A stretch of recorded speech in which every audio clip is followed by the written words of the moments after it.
খুলনায় রাকিব হাসান নামক এক যুবককে গুলি করে হত্যার অভিযোগ উঠেছে। বৃহস্পতিবার রাতে মহানগরের টুটপাড়া এলাকায় এই ঘটনা ঘটে। স্থানীয়রা জানায়, রাকিব হাসান টুটপাড়া এলাকায় হেঁটে যাচ্ছিলেন। এ সময় কয়েকজন যুবক তার মাথায় গুলি করে পালিয়ে যায়।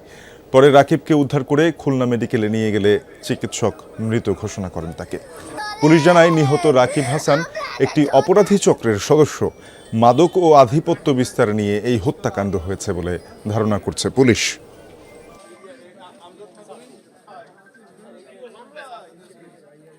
ভিকটিমকে আমরা এই এলাকা থেকে আমরা 250 বেড হাসপাতালে প্রেরণ করেছি এবং ডাক্তার তাকে মৃত ঘোষণা করেছে অলরেডি। তো আমরা এই ঘটনার সঙ্গে যারা জড়িত আছে আমরা তাদের নাম কিছু পেয়েছি এবং আমাদের টিম অলরেডি ফিল্ডে কাজ করা শুরু করেছে এবং আমরা এই ঘটনার সঙ্গে যারা জড়িত আছে আমরা ইনশাল্লাহ এদেরকে অ্যারেস্ট করতে সক্ষম হব।